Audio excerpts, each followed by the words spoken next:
Racikan Berita 1. Aliansi Rakyat Bergerak Kabupaten Sumeneb. Ya. Gantian dari Sumeneb dulu. Dari Ibu Sedang. Baik, Assalamualaikum warahmatullahi wabarakatuh. Yang kami hormati seluruh pimpinan Komisi 2 dan juga yang sedikit kami hormati perwakilan dari BPN dan juga kementerian dan juga teman-teman seperjuangan yang saat ini tengah kemudian memperjuangkan hak-hak masyarakat sipil.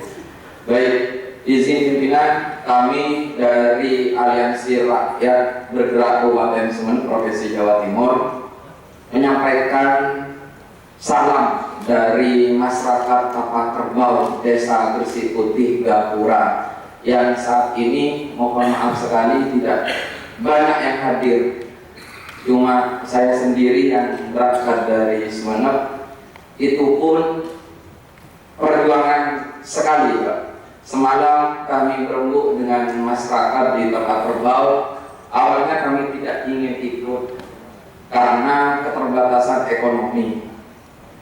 Kemudian masyarakat berembuk dan bermusyawarah sampai ada satu masyarakat itu kemudian menjual ternaknya, yakni kambing, untuk membiayai saya berangkat ke Jakarta. Sehingga di hal itu, jika ada orang yang mengatakan bahwa gerakan kami dinakodai oleh orang-orang investor, itu tidak benar. Karena isu itu dikembangkan di Sumeneb. Nah, dari hal itu saat ini sebenarnya Pak, perjuangan masyarakat Desa Tapak Kerbau, kampung Tapak Kerbau Desa Gresik Putih Gapura ini sudah berlangsung dari tahun 2018. Tahun 2018 di sini masyarakat Tapak Kerbau sudah melakukan penolakan terhadap rencana pembangunan tambak garam yang berada di kampung Tapak Kerbau, dan hal itu sudah didukung oleh pemerintah desa. Akan tetapi kemudian pada tahun 2023 pemerintah desa yang kemudian menginisiasi sendiri untuk membangun tambak garam di sini. Nah, dari hal itu kemudian yang kami permasalahkan bukan hanya pembangunan tambak garamnya, akan tetapi penerbitan sertifikat hak milik yang berada di atas laut. Ya, kami tekankan, sertifikat hak milik yang dikeluarkan oleh BPN di sini itu berada di area pesisir pantai atau berada di atas laut. Sementara laut tersebut merupakan tempat mata pencaharian warga untuk menghidupi anak-anaknya, untuk menyekolahkan anak-anaknya. Dengan beringas dan ganasnya tiba-tiba negara ingin merampas uang hidup mereka. Apakah tidak zalim mereka? Saat ini yang tengah kami perjuangkan adalah sisa dari 74 hektar yang ingin kemudian dijadikan tambak garam. Sisa dari 74 hektar di sini tersisa 21 hektar, Pak. Ini yang kami perjuangkan, sisa-sisa kehidupan ini yang kami perjuangkan. Ya, 21 hektar di sini yang kami perjuangkan, dan itu atas 19 sertifikat hak milik.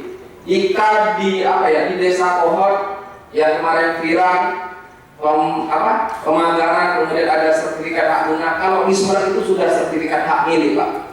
Ya. Itu sudah sertifikat hak milik. Bayangkan, laut itu loh bisa disertifikat. Negara ini mikir rakyat atau mikir ya nasibnya mereka sendiri, kan gitu, Pak, perlu dipertanyakan. Barangkali suatu saat udara ini juga akan disertifikasi oleh mereka. Jadi apakah nanti punya elemen tanah, elemen air, dan juga elemen udara, kan gitu, Pak. Nah, dari itu kemudian perjuangan kami di sini adalah untuk kemudian mencabut 19 sertifikat hak milik ini oleh BPN. Padahal kami sudah melakukan audiensi kepada BPN di Kabupaten Sumeneb. Apa yang disampaikan oleh mereka? Yang disampaikan oleh mereka, ayo kita buka di pengadilan, oh mereka yang berkeluarkan, kemudian mereka berpangku tangan. Padahal ini sudah menyalahi aturan, kan begitu Pak? Lalu kok bisa disertifikasi? Padahal sudah jelas tanah, air, udara itu dikuasai oleh negara dan kemudian diperuntukkan sepenuhnya untuk masyarakat. Nah, perjuangan kami di sini kemudian karena tahun 2023 masyarakat itu kembali menolak, lalu terjadi perselisihan antara pemerintah desa dan juga masyarakat Kampung Tapak Kerbau di sana. Masyarakat Kampung Tapak Kerbau kemudian menolak sampai kemudian masyarakat Tapak Kerbau ini dilaporkan oleh pemerintah desa ke pihak kepolisian atas dasar mencuri perahu, menyandra ekskavator, melakukan pencabutan kantong. Karena di sana itu tahun 2023 itu sudah dipantau Pak. Nah kemudian mau dibangun oleh pemerintah desa, kemudian ekskavatornya itu dihadang oleh masyarakat. Nah penhadangan ini yang kemudian dilaporkan ke pihak kepolisian atas dasar pencurian. Masyarakat memperjuangkan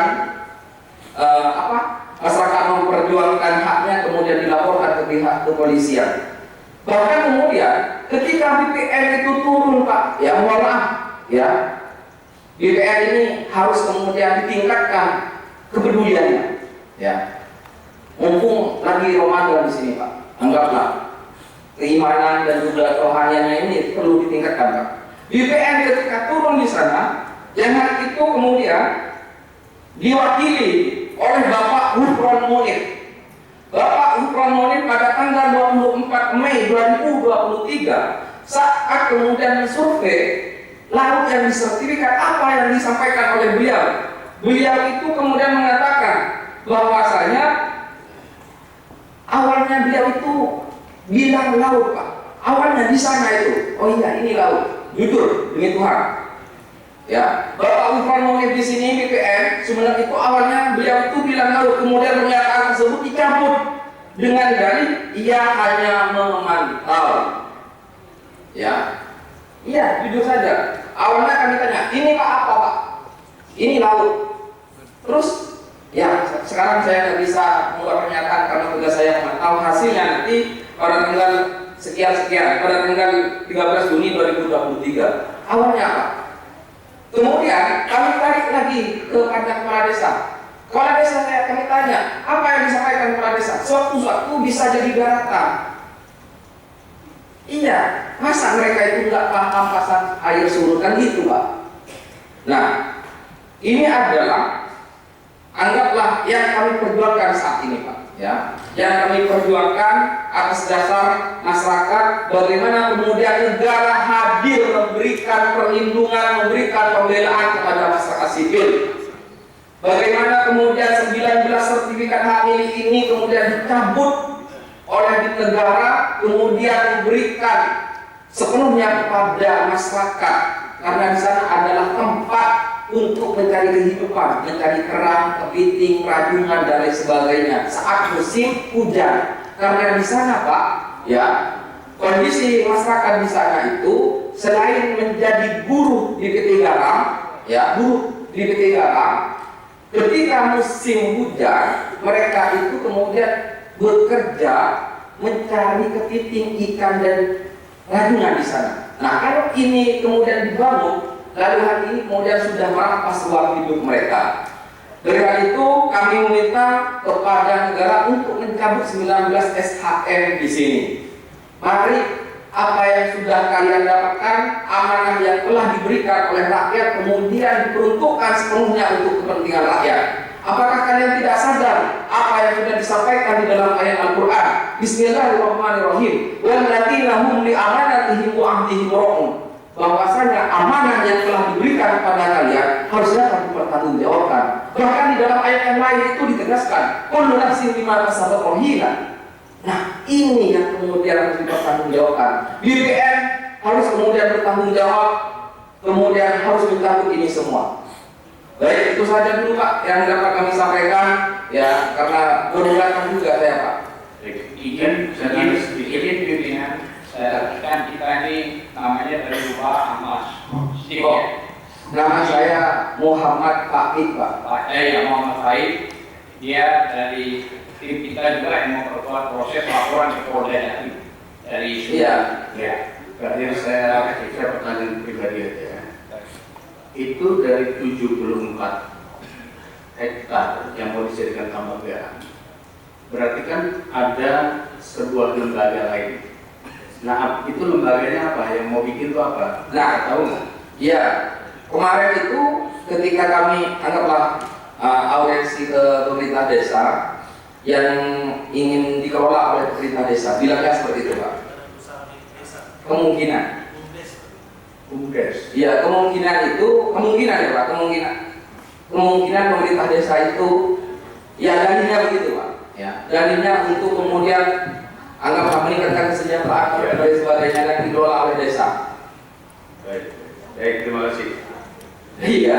Jadi ini BUMDes versus rakyat ya. Oke. Saya pikir semua sudah menyampaikan. Oh iya Pak, mohon maaf Pak. Izin Pak memperkenalkan teman saya yang ikut juga di sini Pak.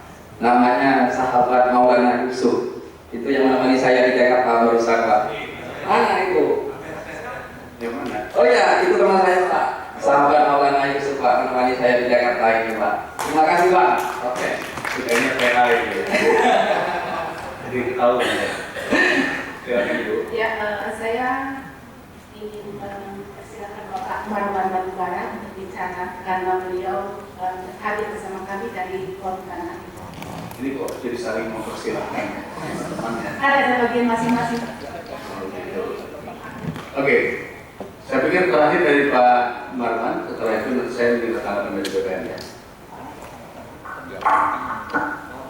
Assalamualaikum warahmatullahi wabarakatuh. Ada beberapa hal. Yang pertama soal PSN 2 ini, kalau kita bandingkan dengan konstitusi dan undang-undang yang berlaku, maka pelanggarannya itu sudah masuk kategori yang sangat-sangat bermasalah pelanggarannya, sehingga kita bisa anggap ini sebagai pengkhianatan terhadap negara dan konstitusi. Kemudian terkait dengan DPR, salah satu dari 3 fungsi utama DPR itu adalah melakukan pengawasan di samping pembentukan undang-undang dan anggaran.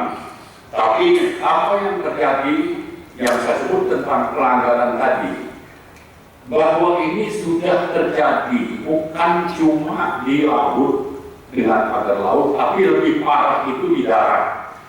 Hanya dari kasus pagar laut itu ada 13 peraturan perundang-undangan yang dilanggar. Jadi ada undang-undang mungkin 5, di bawah itu ada peraturan turunan. Jadi total 13. Nah, sementara di darat justru pelanggarannya itu, pengkhianatannya itu lebih besar, sehingga fungsi pengawasan DPR ini saya kira harus dioptimalkan. Salah satunya dengan membentuk angket. Kalau kita memotret kasus pagar laut, ya 36 km panjangnya pagar dibangun, dan itu terjadi di 16 desa. Kemudian hanya diusut di desa Pohon, lalu coba diselesaikan dengan membayar denda 48 miliar. Maka ini sudah sangat jelas, ini baru bicara laut dan itu hanya diambil di satu desa. Sehingga saya kira kejahatan ini tidak bisa dibiarkan. Yang kita catat adalah pemerintahan ini lewat menteri-menteri yang mungkin coba dilihat di minimalkan hanya lewat ATR-BPN dan KKP tanpa melibatkan yang lain, coba untuk bagaimana menyelamatkan oligarki dari kejahatan sistemik tadi. Itulah yang terjadi. Dan kita melihat rakyat itu banyak yang menderita.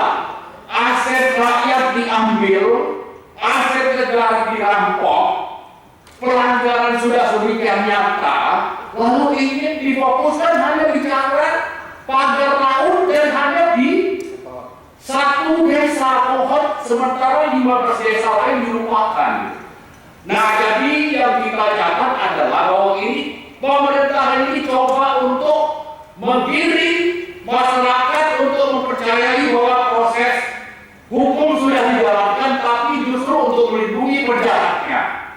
Karena itu saya minta pertama supaya Pak Prabowo itu konsisten dengan pernyataannya bahwa tidak boleh ada negara dalam negara, yang faktanya negara PIK 2 itu sudah merampok aset negara dan aset rakyat di Banten Utara sana. Yang kedua, kita menuntut supaya DPR segera membentuk hak angket.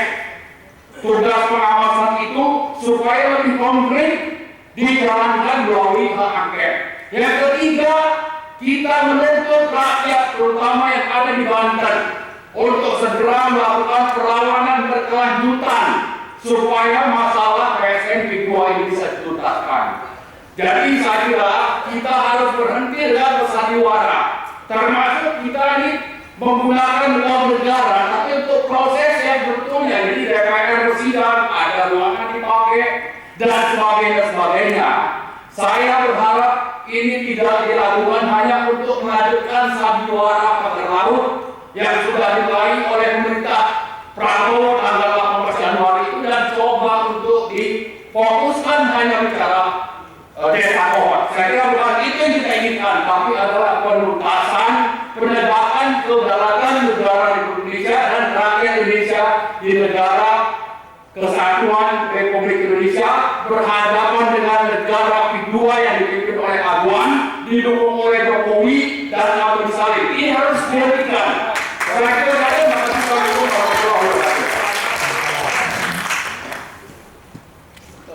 Terima kasih.